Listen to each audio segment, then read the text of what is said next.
कल हमने समझा था कॉन्ट्रैक्ट का मतलब क्या होता है, तो आज हम समझते हैं अग्रीमेंट वर्सेस कॉन्ट्रैक्ट का एक डिफरेंस। चलिए इसको आज डीप में समझते हैं। अग्रीमेंट क्या होता है? अग्रीमेंट का मतलब होता है जहाँ पे दो या दो से ज़्यादा लोग अग्री करते हैं किसी कार्य को करने के लिए म्यूचुअल अंडरस्टैंडिंग के तौर पे, और वहीं पे अगर वो कार्य जो भी करने के लिए राजी हुए हैं या जो भी करने के लिए उनकी सहमति बनी है, अगर उसको वो बाइंड करा सकते हैं बाय लॉ के, तो वो कॉन्ट्रैक्ट बन जाता है। चलिए एग्जाम्पल के तौर पे समझते हैं। आपका और आपका फ्रेंड जो है यहाँ पे एक अग्रीमेंट करता है कि कल हम जाकर के कॉफ़ी पियेंगे इस पर्टिकुलर कैफ़े में, और वो कल को यहाँ पे मना कर जाता है। तो क्या आप इस अग्रीमेंट को कोर्ट तक ले जा करके उसको बाइंड करा सकते हैं कि नहीं, तुझे मेरे साथ कॉफ़ी पीनी ही पड़ेगी? Of course not.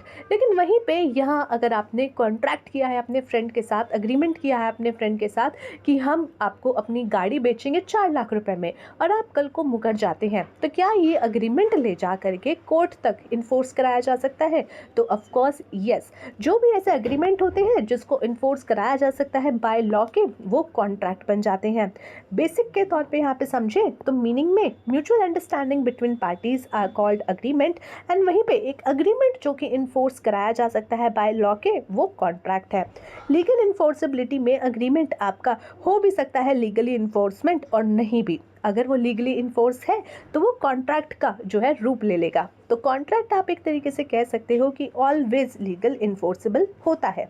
Intention to create legal relationship, यहाँ पे अग्रीमेंट में ज़रूरी नहीं है कि आप कोई लीगल रिलेशनशिप ही क्रिएट करने की इंटेंट से अग्रीमेंट कर रहे हो, लेकिन कॉन्ट्रैक्ट में हमेशा एक लीगल रिलेशनशिप प्रेजेंट रहता है, जैसे कि एक सेलर और बायर का रिलेशनशिप, प्रिंसिपल एंड एजेंट का रिलेशनशिप।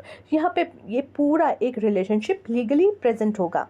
कंसिडरेशन की बात करें तो अग्रीमेंट में भी हो सकता है आपको कंसिडरेशन मिले और ना भी मिले, लेकिन यहाँ पे कॉन्ट्रैक्ट में कंसिडरेशन मस्ट है।